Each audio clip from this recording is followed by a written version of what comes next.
right, so good afternoon again, and welcome everyone.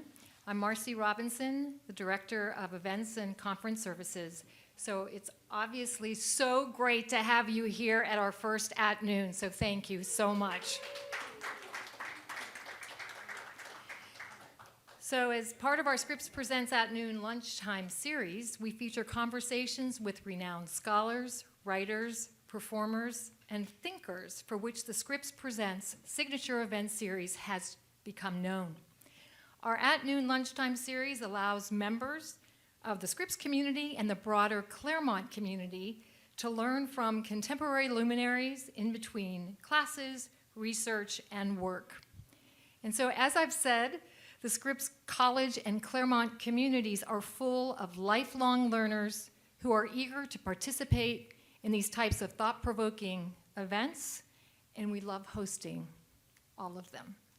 So today, we are hosting Jennifer Caballero, class of '87, and Jennifer is the executive director of the California Association of Museums and has previously held positions at the Skirball Cultural Center, the USC Pacific Asia Museum, and the Museum of Science, Boston. She earned her bachelor's degree in American Studies from Scripps College. Yay! Wonderful to have you here today.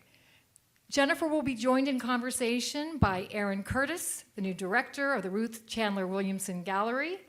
Aaron, a Los Angeles-based curator and historian, previously served as a curator for the Lucas Museum of Narrative Art in Exposition Park, senior curator of the La Plaza de Cultura de Artes, I hope I'm pronouncing that right, and as assistant curator of the Skirball Cultural Center.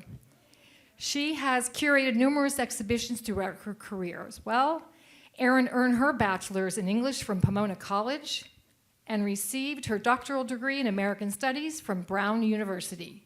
Please join me in welcoming both Jennifer and Erin to the stage.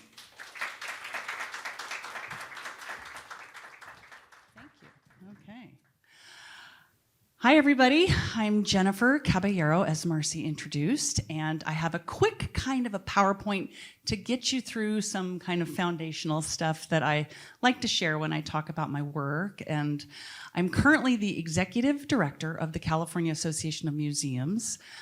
Previous to that, I was the interim executive director, and our interim president probably knows a thing or two about that, or thing or three, right? Well, so it was a great experience. I actually came to the California Association of Museum through the board. I was working at the Skirball with Aaron, actually, and I was asked to be part of the board of directors for the California Association of Museums. But it's a fascinating field to be in museums right now and just in this time. So I want to give you a little kind of a quick overview. So what is a museum? That question is like, does it have to have a collection? Is it a space? Is it an idea? There's lots and lots of definitions. You hear about the Museum of Ice Cream, or those kinds of.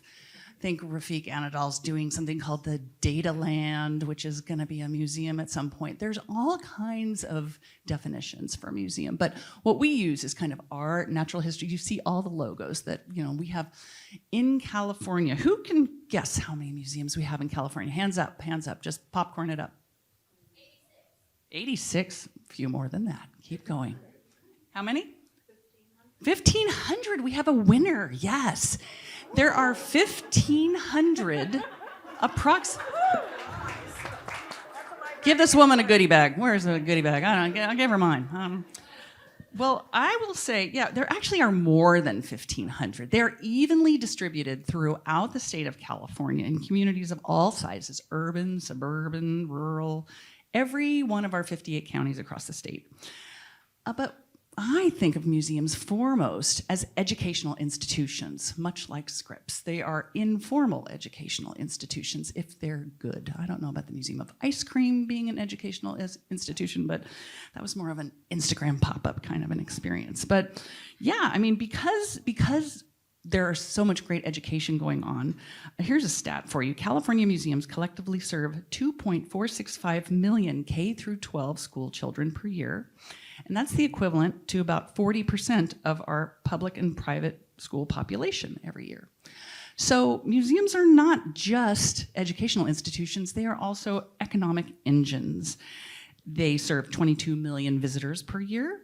That's the equivalent of the entire population of Southern California or Australia. So those are some good little tips. And they contribute to the economy. This slide is a relatively old stat, but it's still quite relevant. 2017, California museums have a $6.55 billion financial impact on the economy. And we are job creators too. There are 80,722 jobs at museums in the state of California. So it's not just a nice to have. We are an essential part of the California community.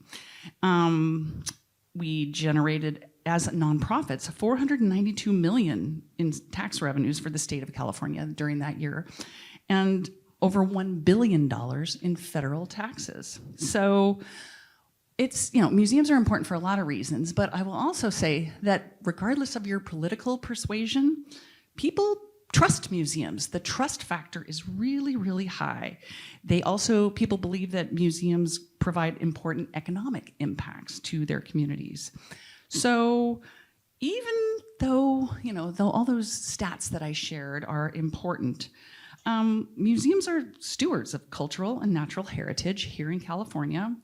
And I once heard the author Salman Rushdie say something kind of poetic, that museums contain the collective memory of mankind, or personkind, I don't know, Salman Rushdie sometimes.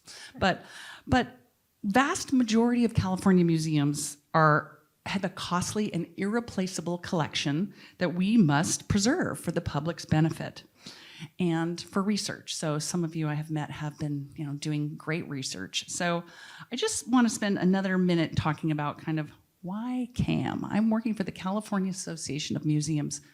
Why does California need an association of museums? It actually started in 1979, way back at the King Tut exhibition. There's the DeYoung people lining up to go to the King Tut exhibition. So because museums really realized we need to organize, we need to advocate for ourselves, we need to get some operational conversations happening. So 1979 was the year that the California Association of Museums began. And we have a vision that is, we want stronger museums for a stronger California.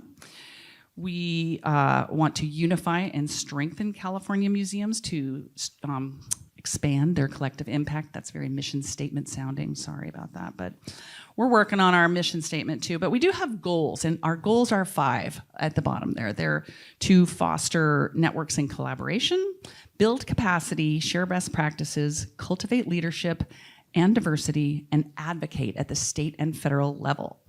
We put on an annual conference. We have a board of directors that is 23 people that come from most of the regions of California. We struggle to fill board members from the central part of the state. It seems like the folks working in the central part of the state are just getting things done, keeping their museum running, and being on part of a California-wide board is a challenging lift for many of them. But I'm really proud of this board. As I said at the top, I was part of this board for 6 years before I entered my role here on the staff.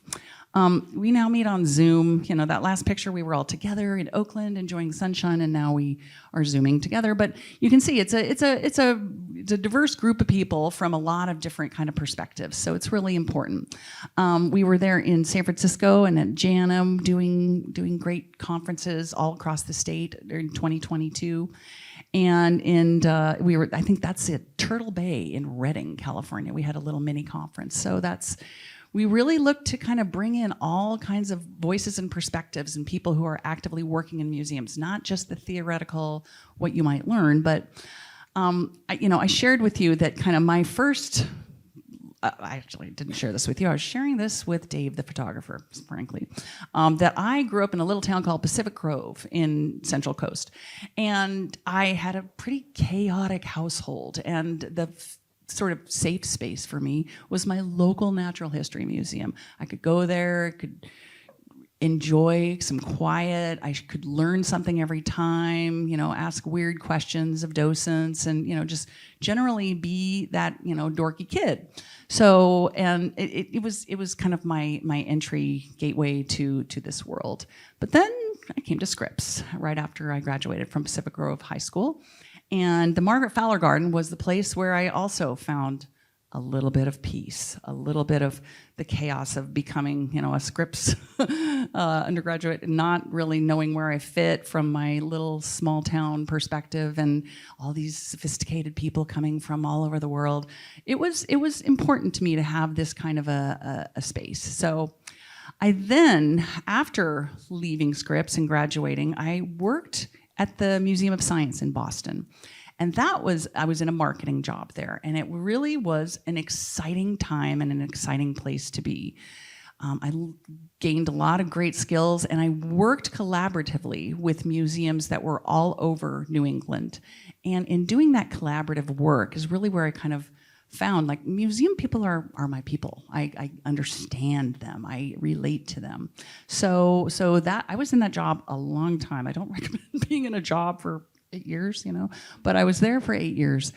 But it gets worse. Hold on. Then I went back. I came back to California and I worked at the Pacific Asia Museum briefly and really enjoyed that, but found that to be not the job that was going to be long term for me. It had a fantastic collection. I was happy to be back in California, closer to Scripps. I reconnected with some folks who were working in the curatorial side at the Pacific Asia Museum, and they had a connection to Scripps. So it was a great place to be. But then the Skirball Cultural Center came calling, and that's where I really kind of learned a lot about the California museum community. As I mentioned, that's when I joined the board of CAM. I was actively involved in a group called SoCal Museums, and we did the Museum Free for All Day. So working at a place like the Skirball really taught me a lot in terms of a much bigger staff, a much bigger budget, but still some crazy provincial nutty things going on too, So, you don't looks to the contrary. It's a family business, that kind of thing. So Aaron will agree with me. So more in our chat. So it's a little tease there. But why am I at CAM? I'm at CAM because I think it's important to advance the field. This field is in need of shaken out and drying off. There are some folks who have been in museum work and have not taken some of the things that have been unsustainable and just made them sort of an accepted thing. So we've normalized some things in the museum space that I'm determined to make some changes with. And we have an equity action plan that we're taking very seriously. We have a grant from the IMLS, which is the Institute of Museum and Library Services, to actively do programming to meet people in various communities throughout the state of California, work with BIPOC museum workers, and work with rural institutions that really need our support. I mentioned financial sustainability as something too that's an important thing. When I was on the CAM board, we were like, how are we going to, support ourselves? And we found that there was somebody at the Charles Schulz Museum who said, well, I can get you a license-free use of the Snoopy graphic. So you could create a license plate, and everybody in California needs to get license renewal. So why don't we try to get a plate? Well, that's something that has sustained the organization and created a museum grant program. So small and medium-sized organizations can apply for grants every year through the statewide museum grant program, thanks to the funding of people who have Snoopy license plates. So I have a few examples. I meant to bring those up, but I didn't. So anyway, it's really, it's on almost 12,000 license plates across the state now. So it's big. And, so that 50 or 75 bucks that you pay, depending on if you have a personalized plate or not, goes to grants for museums across the state. And it also sustains the California Association of Museums for, we get our cut. That's how that works, right? So, how can you help museums thrive, though? I mentioned advocacy. And so before I joined the California Association of Museums, I never thought I would have been, I need to go to the Capitol and be part of a hearing and, speak truth to the power up in Sacramento. Well, you do. They listen. If you show up, if you write them a letter, if you send them an email, you get a share of voice. So I really learned a lot about advocacy in part of my California Association of Museum path. And, you know, you can see me there with the golden, my hair's a little different now. Sorry, that was before the pandemic, but, you know. So we go all over, though. The California Association of Museums was just invited to the White House for a IMLS medal ceremony. So I got to be there with Cheech. You can see him to the left for the Cheech Museum. They got so great, right? So that's something that, you know, working in the advocacy space, you have to show up. You have to make sure that you send the letter. It doesn't matter if it's perfectly worded or a piece of poetry. No, you really have to get some key messages across, and you have to continue to do it over and over and over again. So how we help museums thrive, we advocate, we show up. We have events. We, you know, do something called Museum Month in California, and we do that every year as part of our work in Sacramento. Get the word out about the Snoopy license plate, so I'm just constantly hawking that plate. So yeah, if you talk to me after, I'll give you a brochure. And then I'll show up for, you know, our local assemblyman's kind of block party. That's Chris Holden, who is I live over in Pasadena now, and, you know, he has a block party every year, and I show up and I talk to him about, you know, what museums need. And there's all kinds of other electeds, and, you know, Judy Chu was there with me this year. So I think it's really important to think about that. I'm done with my little spiel here, but Erin and I have some things that we want to talk about one-on-one. So I think we have some room for questions at the end of this conversation. But yeah, there we go. We'll be leaving time for questions. But first, I think a round of applause for Jennifer and for that. Thank you. And thank you, for sharing your trajectory and your story. And maybe we'll be delving into that a little bit. But I kind of want to step back and think about some of the bigger picture issues in museums, some of the bigger picture conversations that are happening right now, and what CAM is doing in those. And I think the first is nothing less than the entire history of museums. I'm going to make you answer for. Which is to say, museums historically come out of key alignments with power and wealth, and that's something that continues into the present day in any number of ways. And this has been a subject in recent years of great critique, and there's a lot of sort of institutional work that's being done to examine these roots and make amends for them. And I'm just curious what shifts you're seeing as someone who is working with museums more broadly in this area, how museums are moving to atone for and create new history. Well, I think I shared a little bit about that in my presentation of, like, I'm here to help support change in this field. Mm-hmm. The time has come. People have made equity statements, but it's time to back those up with a plan. Mm-hmm. But organizations need support in that, and they need ongoing encouragement. And we need legislators to set terms. We need people to say, you're not going to be able to get a grant unless you have these action items on your checklist for the year.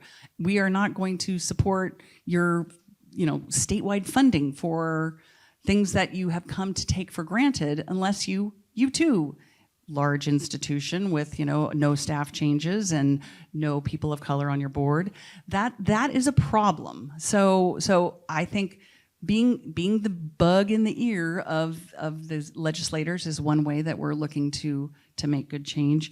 But I will say that with CAM, I mentioned that kind of the small and mid-sized institutions are the ones that we really focus on. They're the ones that need the help and the support. So, a small house museum might have all volunteers helping, or just one ED and one person who's in collections. And so it's those folks who we need to start working with and make sure that they don't always pick an intern who looks just like them. Mm-hmm. They pick an intern who's from a different lived experience. They pick somebody who is maybe a risky choice, but that's the choice that museums in California need to be making in order to really change the space and to break down some old inequities. So, we are also doing a lot of change at CAM, and we're not just having our one and done conference every year. We're doing a lot more in terms of asynchronous training videos, a lot more digital resources that we can do. We're trying to share opportunities that museums and museum workers can find out about digitally. it's the world has changed since COVID. We are not going back to anything, but we do have, these glorious institutions. Of those 1,500 museums, maybe 400 or 500 at any given time are CAM members in membership, but we serve all of them equally, whether or not they write a check to us. We make sure that we are there advocating for them. We're looking for possible laws and things on that in bills. We do a bill review, and maybe there's something that's going to really negatively impact museums, and they can't run camps anymore because they can't afford it because of certain, legislative things that they don't have perspective on. We're supposed to be there to be that voice of reason and say, do you realize that this is going to impact the school group visits for all of the museum goers of the XYZ county that we're advocating for? So we look at kind of, even at a micro level, we look at how can we be supportive in all 58 counties of California? What is it that the state needs from us? And so, sometimes the squeaky wheel gets the grease, but sometimes it's the fascinating little case study that most draws me in. Things about repatriation for the small organizations that don't even know what's in their collection. Mm-hmm. And they've got these baskets that somebody gave to them, and that just they inherited as part of a family of collections, and they don't even know what they have. We as CAM need to get them the resources so that they can start working with the tribes of origin and ask them questions. Is this something that you want back? Do we need to repatriate it, or do we need to just be really good stewards of it and have it here and safe and you're working with it? So that's the kind of, museum writ large sounds like big museum, but the way CAM works is really how can we be of service and how does that evolve? So it's about advocacy, it's about accountability to some extent, and it's also about creating systemic change in smaller areas and having that scale up in a lot of ways. That's really interesting. Thank you, Erin. Yeah. Well, I wanted to drill down into kind of one area as we were talking and touching on DEAIB. We are here at Scripps. You are a Scripps graduate, and so I want to talk about women and femmes in museums. Historically, a larger proportion of museum workers have been female, and there are also a number of sort of structural inequities that museum workers face, and maybe women in museums face even more so, particularly pay, where museum pay, just for anyone thinking about getting into this field, is quite low. You can't expect to really become a millionaire on your museum salary. But yeah, pay and other challenges that women face. I'd love to hear you talk about your personal experiences, and then again, what is CAM doing to address these kinds of issues? It's a great question. I was just last week at the Nonprofit Management Institute, and there were many, many panelists there just bemoaning the normalization of the pathetic salaries in nonprofits, big picture. So it's really not just about museums, but really the whole sector. And, we who work in museums, we kind of made some grave errors by taking a job with a terrible salary just to get that job, that foot in the door. But it really sets you up for not being able to command what you're worth later. Mm-hmm. So it's a problematic thing over the career trajectory, for sure. I acknowledge that. But I will say, on the bright side, I have been able to work with some really amazing women leaders. I have been able to work for people who were so great at what they did. I don't love that they had to have a 2-salary household to be able to afford that kind of thing. So, conditions in my classes at Scripps were such that, I was surrounded by smart women, and so I felt really great about being able to share maybe a wild idea off the top of my head. And it's kind of that way in museums too. You are able to be creative. You do feel like you're in a supported environment because there are so many women around you. But there are problems that we are working on to bring equity to the field of museums. And some of that is in programming. Some of that is in equitable hiring. Really just making sure that your hiring practices at a museum don't fall onto kind of old bad habits. So just acknowledging that there are some terrible truths that we have all been part of. I mean, you worked at a museum, Erin, with pretty well-known pay scale. I mean, I think the Lucas is one of the ones that really is setting the bar in a different way, and they are doing things to pay the professionals according to what their value is in the marketplace, not just what they can kind of dangle out there and see how many PhDs they can get. It's a different kind of thing. So I'm heartened to see that some institutions with the resources are really paying people a little better. But it's I know plenty of people also, I will say, on the advancement and fundraising side of museums who are making a good living. If you are working in fundraising in museums, that's a different scenario. That's the place where museums do have to compete with other big nonprofits. And so being somebody who has some skill in that will serve you well. If you are thinking of majoring in art history, make sure that you are familiar with a spreadsheet too. That's something you want to use both sides of that skill base in order to really succeed in museums. Those are the positions that are moved into leadership as well too. So when you really focus on skill building, not just narrow but broad, I think that's kind of a key thing, for overcoming the terrible, tragic history of our low salaries for all those years. Yes. I think it would be great to also, I'm guessing for some of the students here that there is going to sort of be the question, you talked about your pathway into museums to some extent, but can you talk a little bit more, just expand on kind of the roles that you had and kind of, working through?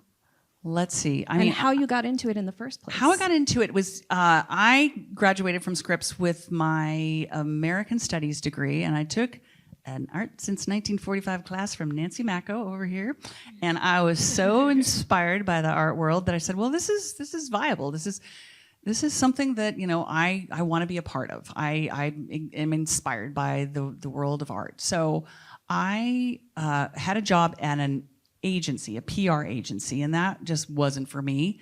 But I did have the skills to do marketing and PR and to make to shine a light of publicity on anything. And so my first job was at the Museum of Science in Boston. And so I found that kind of my humanities education from Scripps, being able to sort of take a little bit of something from anything and find a relatable point to it, my ability to read, write, and think, So that was my first job, being a communications coordinator at a large science museum in a large urban area. And I think from there, picking up skills by volunteering for collaborative organizations, that we had a group called MOB, the Museums of Boston. So that's where I developed networking skills. And so I would say, really not being shy about the networking opportunities that are in any kind of setting that you find yourself in. Just don't be afraid to say yes to that opportunity to go to that reception and go to that party and, just meet 5 people. And, it's not great for the people who feel a little more introverted, but it's an essential part of finding out about the culture that you're working in and succeeding in it, and what succeeds. So from the Museum of Science, that weather in Boston, couldn't take it that much, So I made a move to work in another PR agency in Dallas, and that was not for me. That lasted about 11 months before I found myself, wanting to do something more. And coming back to California, it felt better to be closer to family, but I really kind of felt like, who am I? I'm not an agency person. I'm a museum person. That's where I felt, like I said in my presentation, I felt sort of like I could be brave and I could be myself and not, struggle. So I found another communications job at Pacific Asia Museum and met a lot of people, but really started, connecting with people who were close to the art and people who were the donors and, learning all about that fundraising aspect of working with people who have collections and or arranging loans and that sort of thing, and what the persuasion process is, and just making connections in your network kind of beats a well-worded letter anytime, So, but that, as I said earlier, that job didn't last too long because it's a small museum, and so I was really looking for a bigger place to spread my wings, and I was in a job as what was my first job at the Skirball? I was the marketing director at the Skirball. And so we had opened an interactive family destination called Noah's Ark at the Skirball. And so that was kind of, how do we reach a family audience with this kind of unusual thing that you can't even really describe? You must experience it with, repurposed and recycled material, kind of folk art objects that were, touchable. And so I had a great time getting to know that community of museum professionals, and Erin was one of them. And I was there for 14 years. I was in that marketing role for a long time. And I don't recommend that, but I will say it sustained me during times when I had some personal stuff, parent passing away, getting married, all these things that were happening in my life that I needed some structure, and that steady museum job gave me that structure, and I did learn a lot. But when I kind of outgrew my job, I said, well, what else is there? And I looked for another great job in LA, and I couldn't quite find it. So starting to be part of a board was really the way that I said, okay, I need to start connecting with people from across the state or across the United States, and where can I make an impact? What can I do that I can also still have the practicality of being, getting a salary? So my board work with CAM is what led for me to be on the CAM staff now. So does that answer your question? I feel like I kind of went around, but No. hopefully. Okay. That's fantastic. Thank you. Thank you. I think we have time for maybe one more before we turn it over to the audience for questions. And so folks here might not be aware that there are also board committees on CAM that are part of CAM in addition to the central board of directors. There are sort of subject-oriented committees that try to chart different areas for what CAM might do, what policies might be created. One of these is called the Strategic Action Committee, which is very forward-thinking, which leads me to ask you a little bit about what trends are coming in museums, what is in the future of museums, and how is CAM working to shepherd in a better future? This future question is a tough one because if you'd asked me 5 years ago, I definitely would have had a different answer. But I think, making museums more equitable places is key. This is the one thing we cannot miss. But also making museums more financially sustainable. There's a lot of museums that just operate on a grant after grant and hoping and wishing and, fundraising with one particular donor. So financial sustainability is another big change that museums are going through. Another big kind of future thing is digital transformation. I mean, I mentioned that we are doing things that are asynchronous and training and things that you can get on our website. You don't have to come and be at the in-person conference. We're experimenting with lots and lots of webinars of every type and seeing really what sticks. So that's going to keep going and, keep helping people where they are. I mean, I mentioned getting support in the center of the state is, you can't, go, if you're at a Fresno museum, you can't just, hop on over to LA or San Diego where, you got to find resources where you are. So being kind of helping museums to make a digital transformation is an important thing. But also audience transformation too. Reaching new people with museums. People are spending more and more times in their houses for good reasons. But museums during the pandemic learned how to digitally transform and be relevant and have collections that were accessible digitally. But audience-wise, coming back into museums, our California museums were closed for 18 months by mandate. So financially, many closed. Many just didn't come back, or they're not offering the kinds of services that they once did. So that being kind of closed by law for 18 months changed the audience in the state of California museums. And so there's a lot of work being done of how do we welcome people back? I mean, the bread and butter of school groups coming in and school buses pulling up to a museum. I mean, that's kind of a classic model. But just making it accessible and interesting. I mean, the exhibit that you have right now, the Smell of Lewis show, there's a lot of great, interesting, accessible content that's out there right now. But I think I also mentioned, people like Rafiq Anadol and making art and opening their own bespoke museums. That's bringing in different audiences too. Mm-hmm. So this kind of being open to lots of different types of museum experiences. We serve the children's museums, we serve the science museums, we serve the art museums.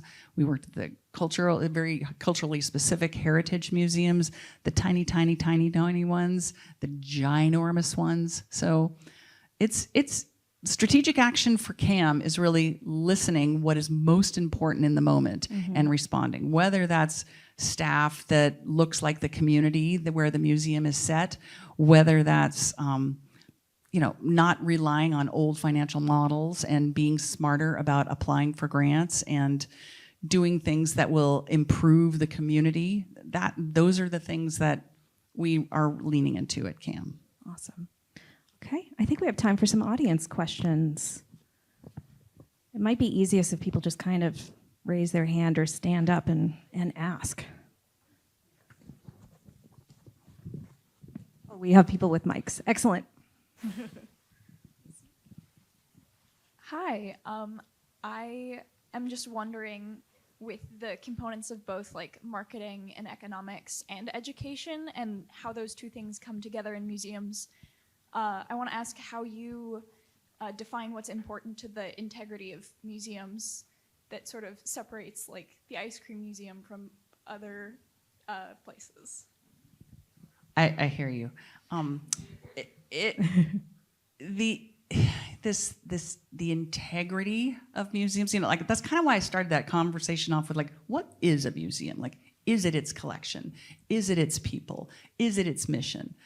It's kind of all of those things. And if you can kind of scratch the surface and not see too many people or not see kind of something that feels like it's resonating with its community, that's when you know that something is off and something will not last for very long. The Marciano Museum comes up as an example of that, where that was a fantastic collection and a beautiful space, but the integrity was not there. And so when that staff said, we're going to raise our hands and unionize, we are not going to be beholden to some ridiculous notion of what we can earn in an hour and still pay rent in LA. You have to kind of pass the sniff test in terms of integrity to really be a genuine museum. Otherwise, you're just, kind of a selfie factory or Instagram background kind of a pop-up place. So you asked a little bit about education too, and I feel like, museums at their heart, if they're good, really do take education very seriously. And there's been a real reckoning of volunteer docents, is that really the best way to educate people, especially very young people? Because some of them will come with biases and some of them will come with favorites and they want to steer things. And so you've seen a lot of professionalism of museum education in the past few years where it's taken much more seriously, and then maybe a full-time staff person and a docent will be paired to make sure that the quality of the experience that's going on in that education session, even with the kindergartners, is really solid and reflects the institution. So I think that's a great definition because it doesn't foreclose too many things. I was going to say that as a general rule, I would say a museum that is working with integrity does need to have an educational purpose, that the goal is, and that can be as simple as bringing people into an experience with artwork and facilitating that in a real way. That can leave a lasting impact. That can be educational in some sense. But I think it's also good when we look at those examples like the Museum of Ice Cream and other things to not those are things we can learn from. We don't necessarily want to foreclose because it doesn't exist because we feel it's commercial or because it doesn't exist for that those attract audiences. We have to ask why. Like it tells us something about experiential learning, and we have to figure out how to embrace kind of these different modes in museum work. And so I think that's a constant sort of conversation that's happening. I mean, I also mentioned, the fact that most museums are nonprofits. You have to watch out for the ones that are for-profit museums. Like it's a clear, okay, well, you know what they're about. You know what their values are. Their values are getting your money, getting you to buy the T-shirt, or calling you to action of following them on a certain platform. So that's marketing. That's kind of a different animal, and so I share Erin's thought of like, there's a lot to learn from the Museum of Ice Cream in terms of what they offer to us and what we can learn from them. And certainly at CAM, at our conference, we have lots of like, okay, what are the takeaways? What did they get right? What are the things that we are missing the boat if we don't pick up the ball? And so at the Skirball, we actually have done a number of pop-up things. We had a Roy Lichtenstein show where his room was, the recreated room was of Van Gogh's bedroom, room, the famous painting, and that was done in a 3D version that became kind of a selfie moment, but also kind of goes back to underscoring the importance of the artwork. And so there's a progression and a learning, but it's a process. It's tricky. Other questions?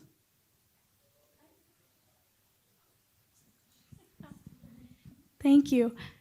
You mentioned that you spent 8 years, I think you said, at the Boston Science Museum, and I'm wondering if you think that there are different skills that make one better suited to work in a science museum or like an art museum, history museum, or if it's the same mission for all these types of museums.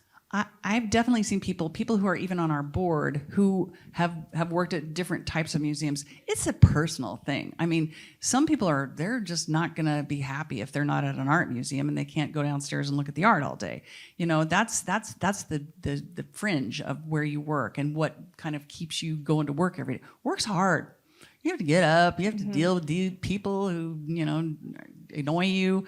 So you better like what you're doing, So don't shirk on the like, oh, I can work at any kind of museum. It's the museum that's important. No, I think you have to really like what it is that you're doing in order to last.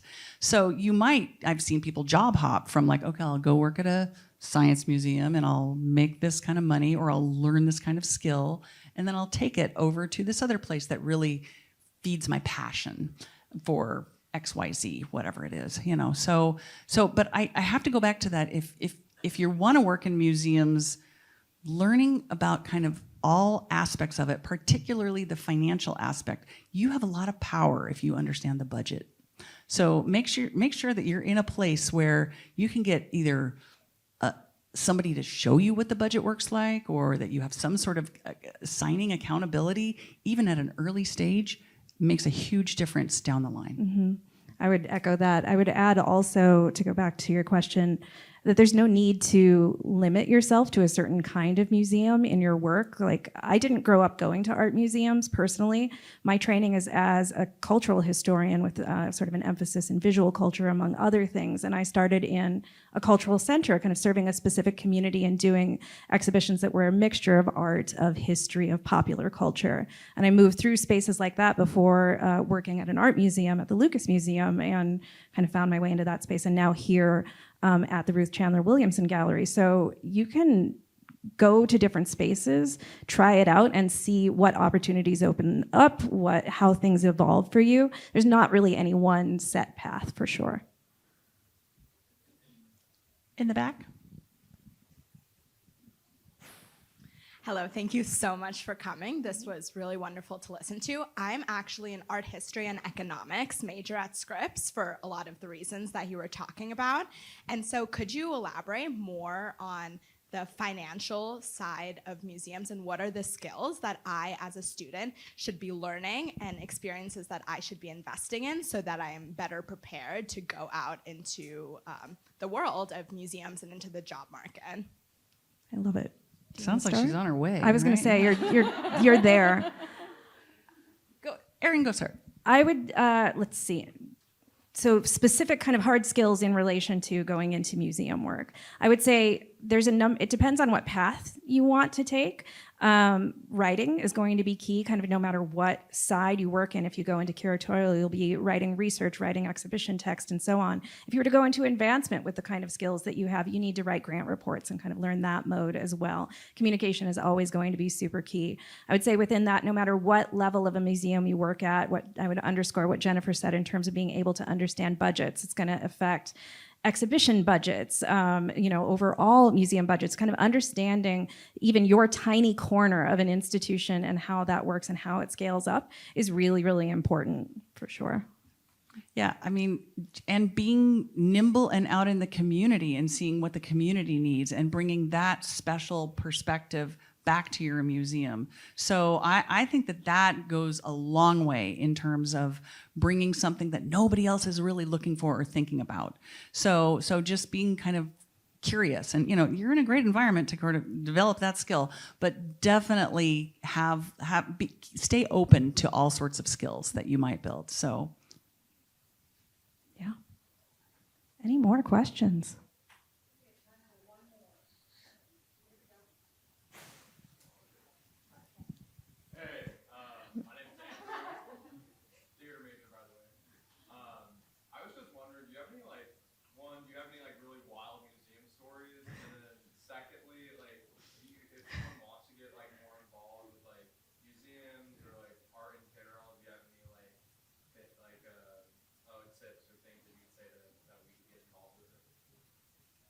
Oh man, wild museum stories. I signed an NDA. I can't think.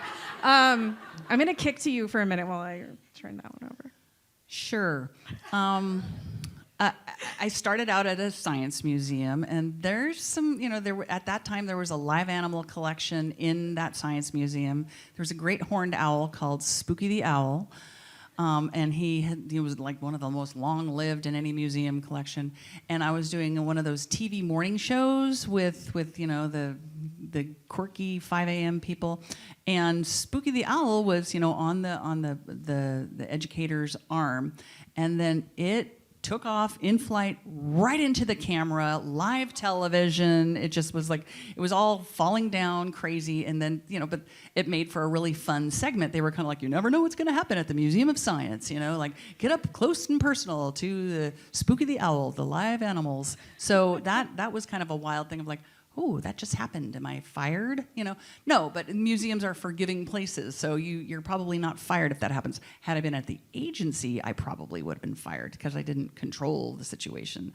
But that's one thing. But I would say I live in Pasadena, and we have a twice-a-year thing called Art Night, and they're always looking for people to volunteer to be part of Art Night, and that can get you involved. And that's something that's a very easy thing to just one and done. I have this experience, so that might be my suggestion. Volunteer opportunities are available across the board. Museums need that kind of passion and enthusiasm. So I think besides Art Night, there's a number of places that you could plug yourself into, including the Ruth Chandler Williamson Gallery. I'll put that out there. So, yeah. Yeah, I think work study here at Claremont, I wish I had done all the work study opportunities that were here for me. So I worked at the Motley for a minute, and I worked, in the language lab, but I really should have, worked at the gallery. I really should have done more things. Wasn't thinking. Yeah, same. I was at KSPC, and that was my work study, but yeah, there's so many more opportunities across the colleges. Okay, I think that's it. Thank you, Marcy.